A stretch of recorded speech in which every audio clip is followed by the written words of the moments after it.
আচ্ছা, আমাকে সুন্দর লাগতেছে না আজকে? হ্যাঁ সুন্দর লাগতেছে। এখন আমি যাই, আমার অফিসে লেট হয়ে যাচ্ছে, প্রতিদিন অফিসে লেট হয়ে যায় আর আমার স্যালারি কাটতে থাকে। সো প্লিজ আমি যাই, তোমার সাথে পরে কথা হবে।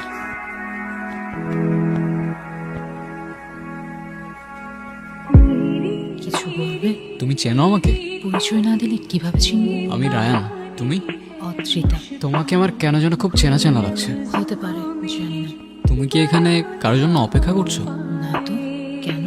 এমনি। এমনি ছাড়া কি আর কিছু বলতে জানো? জানি তো। কি জানো? আচ্ছা, তোমার কোনো সোশ্যাল অ্যাকাউন্ট বা ফেসবুক আইডি? আমি তোমাকে ফ্রেন্ড রিকোয়েস্ট পাঠিয়েছি। ফ্রেন্ড রিকোয়েস্ট পাঠাইছো? আচ্ছা, আমি তাহলে বাসায় গিয়ে তোমাকে টেক্সট করবো, কেমন? তোমার ইচ্ছা।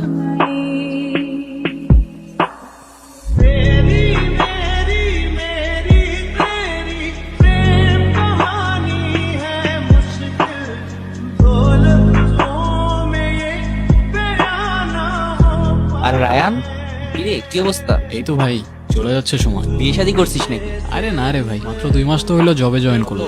স্যালারি কত? তুই আগে বল। আমার 50 দিচ্ছে, কিছুদিন পরে ডাবল হয়ে যাবে ভাই। তোর কত? ওই 20 আর কি। আরে ভাই কি করতেছিস লাইফে? এইটুক স্যালারি দিয়ে হয় নাকি? হ্যাঁ আমার চলে তো ভাই, একদম জোশ চলতেছে লাইফ, পুরো মাস্ত। তুই এক কাজ কর, তুই তোর কোম্পানির কিছু ডাটা আমার কোম্পানিতে শেয়ার কর, আমি এখানে তোকে ভালো একটা স্যালারি ম্যানেজ করে দিব। যেই পাতে খাই ওই পাতে আমি থুকি না ভাই। নেমো খারাম এই দুনিয়ার মানুষগুলো হইতে পারে, আমি না। এ যা শালা, হাওয়া আসতে দে। তুমি এখানে যে? কেন, আমায় দেখে খুশি হওনি? না সেটা না, কিন্তু তোমার তো এখানে থাকার কথা না। তো কার থাকার কথা? আমি পরে বলবো তোমাকে, ঠিক আছে? আচ্ছা, সে না হয় পরে বুঝলাম, কিন্তু তুমি কাল আর আমায় টেক্সট করলে না যে? আমি পরে সব তোমাকে বলবো, ঠিক আছে? পরে কেন, এখনই বলো। এখন কেমনে যে বুঝাই, এখন যাও তুমি প্লিজ প্লিজ। কি হয়েছে? চোখ খোলো। চলে গেছে না? কে চলে গেছে? কি হয়েছে বুঝলাম না আমি। আরে না কিছু না, ওই একটা ফ্রেন্ডের সাথে দেখা হয়েছিল আমার। তোমার তো তোমার ফ্রেন্ডের সাথে কথা বলার জন্য হাজারো সময় আছে, শুধু আমার সাথে কথা বলার জন্যই সময় হয় না। তুমি তো জানো কাজ নিয়ে ব্যস্ত থাকি, কারণ টাইম না পেলে আমি কি করব? এত কষ্ট করে দেখা করতে আসবো, এসে এসব শুনবো তোমার কাছ থেকে। হ্যাঁ তো আইসো না। হ্যাঁ ঠিক আছে, রিলেশনশিপ, তোমার আমাকে ভাল লাগে, আমার তোমাকে ভাল লাগে, সময় হলে বাসায় বলে দিবা, কাহিনী শেষ।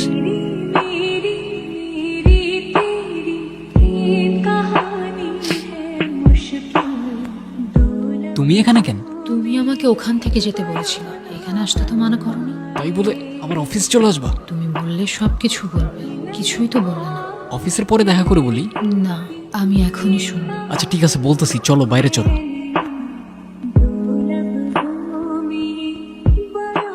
হ্যাঁ কফি। আমি কফি খাই। শিট, আগে বলতা চা নিয়ে আসতাম। কথা ঘোরাচ্ছ কেন? আগে বলো, মেয়েটা কে ছিল? তোমাকে মিথ্যা বলবো না, ওর নাম আয়রা। ওকে আমি ভালোবাসতাম, কিন্তু এখন আর বাসি না। কিন্তু কেন? আমার কেন যেন ওকে আর পারফেক্ট লাগে না, মনে হয় আমি আরো বেটার কাউকে ডিজার্ভ করি। তাহলে তুমি ওকে ডিরেক্টলি কেন বলতেছো না? তোমার ওকে আর ভাল লাগে না? বললেই তো হয়। কারণ আমি ওকে কষ্টও দিতে চাই না। তুমি চাওটা কি? জানি না। জানি না ছাড়া আর কিছু জানো? সেটাও জানি না।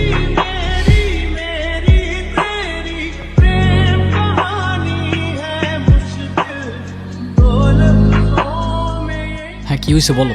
তোমাকে আমি কতগুলা কল দিছি, তুমি কল কেন ধরতেছো না? আমি ঘুমাবো, কেন বুঝতেছো না? তুমি সকালে কাজে যাবা, সারাদিন একটা টেক্সট করবা না, রাতে কল দিবা না, আমাদের কথাটা কখন হবে বলবে একটু আমাকে। আয়রা তোমাকে না বারবার আজকে বললাম, তুমি সেম জিনিসগুলো আবার স্টার্ট করলা। হ্যাঁ তো আমি কি করবো, আমাকে একটু বলবা? আমার একটু ঘুমাইতে দাও, আমার সকালে উঠতে হবে। রাখতেছি।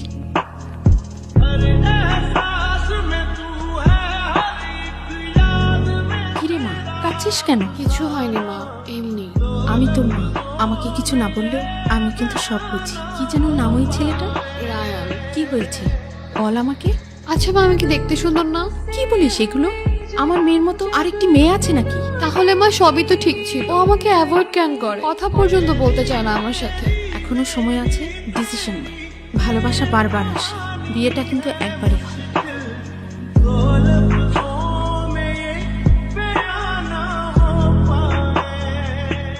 এভাবে সারা রাতকে টর্চার করে আয়রা। আর টর্চার করবো না তোমাকে। তো কল কেন দিছো? শেষবারের মতো একটু দেখা করতে পারবা কাল? সরি পারবো না, কালকে অফিস আছে। আমি ওয়েট করব, তোমার ইচ্ছা হলে আইসো, আর যদি না আসো তাহলে ধরে নিও এটাই আমাদের শেষ কথা।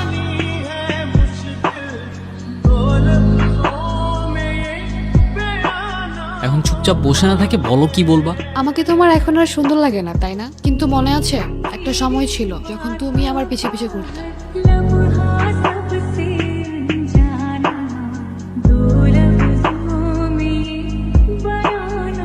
আমাদের ভার্সিটিতে? হ্যাঁ তো কিছু না, এমনি।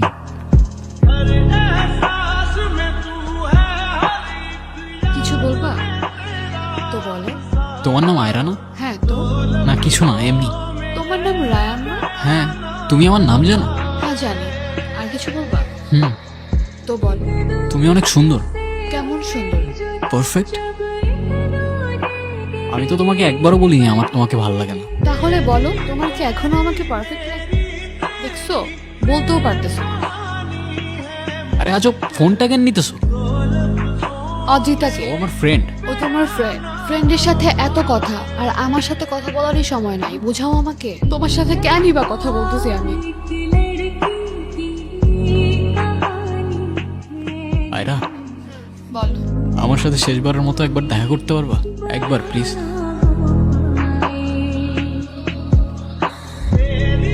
আমি কিছু বললে বিশ্বাস করবা তুমি? করবো, বলো। আমি প্রমিস করতেছি তোমাকে, আমি ওর সাথে আর কখনো কথা বলবো না। বিশ্বাস করো, আমাকে শেষ একটাবার চান্স দাও। আমি খুব ভালো করেই জানি তুমি ওর সাথে আর কথা বলবো না। মানে ঠিক বুঝলাম না। আরে আয়রা, কতদিন পর? হ্যাঁ, বসো বসো। কি অবস্থা তোমার? এই তো। আন্টি কল করে বলেছিলেন তোমার কথা। হ্যাঁ, আমি তো আসতেই চাইনি। না না, এসে একদম ঠিক করেছো। হেজিটেশন ফিল না করে বলো। বেসিক্যালি আমি একটা ছেলেকে ভালোবাসতাম। আসলে বাসতাম না, বাসি। সবই ঠিকঠাক ছিল, কিন্তু হঠাৎ করে ও কেমন যেন চেঞ্জ হয়ে যায়। একটা মেয়ের সাথে কথা বলা শুরু করে। আর ছেলেটার নাম রায়ান, তাই তো? হ্যাঁ, তুমি কি করে জানলে? রায়ান গত 3 বছর ধরে আমার পেশেন্ট। যদি একটু ভেঙে বলি তাহলে হচ্ছে রায়ান নিজে নিজে ইমাজিনারি ফ্রেন্ড বানায়, মানে কাল্পনিক ক্যারেক্টার, যেগুলো বাস্তবের সাথে কোনো কানেকশন। আমি ঠিক বুঝতে পারতেছি না। রায়ানের মাইন্ড থেকে এক একটা ক্যারেক্টার বিল্ড আপ হয়, এবং যে ক্যারেক্টারগুলোর সাথে ও দেখা করে, কন্টিনিউ কথা বলে। মজার ব্যাপার হচ্ছে ওই ক্যারেক্টারগুলোর সাথে বাস্তবে কোনো কানেকশন নেই। আর এটা তাদের সাথেই হয় যাদের ডিসোসিয়েটিভ ডিসঅর্ডার আছে। কিন্তু ওর কেন ডিসোসিয়েটিভ ডিসঅর্ডার হবে? তুমি খেয়াল করেছো কিনা জানি না, রায়ানের ছোটবেলাটা রায়ান কখনো শেয়ার করতে চায় না কারোর সাথে। কিন্তু আমার মনে হয় তোমার সেটা জানা উচিত। রায়ানের বাবা মা দুজনেই ছিলেন সাংবাদিক। পলিটিক্যাল একটা ইস্যু নিয়ে রাতারাতি দুজনকে মার্ডার করে ফেলা হয়, তাও সেটা আবার রায়ানের চোখের সামনে। তখন থেকে একা থাকতে থাকতে ও ইমেজিনারি ফ্রেন্ড বানানো শুরু করে, তাদের সাথে কথা বলতে শুরু করে। ওর লাইফটা আসলে একটা সিনেমা। কিন্তু আমি ওর ফোনে অদ্রিতা নামের মেয়েটার সাথে চ্যাটিং দেখেছি। অবশ্যই দেখেছো, কিন্তু প্রোফাইল পিকচারে কি কোনো মেয়ের ছবি ছিল? রায়ান নিজেই সেটা দুটো ফোন দিয়ে ক্রিয়েট করেছে, আর রায়ান সেটাকে বাস্তব ধরে নেয়। সবাই ওকে ছেড়ে চলে গেছে, তুমি যেও না। কিন্তু আমি এখন কি করব? ও তো কথা পর্যন্ত বলতে চায় না আমার সাথে। একটু ওয়েট করো, তুমি ওর রিয়েল লাইফ থেকে দূরে সরতে শুরু করলে ও নিজেও সবকিছু ছেড়ে তোমাকে খুঁজতে শুরু করবে। কি বলতেছো তুমি? অদ্রিতা সত্যি আমার ফ্রেন্ড। তাহলে ওর একটা ফটো দেখাও আমাকে। ওর কোনো ফটো তো আমার কাছে নেই। ওর কোনো ছবি তোমার কাছে নাই, কারণ ওর কোনো অস্তিত্ব এই দুনিয়াতে নাই। অদ্রিতার কিছুই না, শুধুমাত্র তোমার ভ্রম। এখনো অদ্রিতাকে নিয়েই পড়ে থাকবা, যার কোনো অস্তিত্বই নাই। এখন আর সুন্দর লাগে না আমাকে? লাগে তো, কেমন সুন্দর! একদম পারফেক্ট। হইছে, থাক। অদ্রিতার ভূত মাথা থেকে নামলে এবার চলো কোথায়? বাবা মার কাছে। অনেক কষ্টে ম্যানেজ করছি, চলো এখন।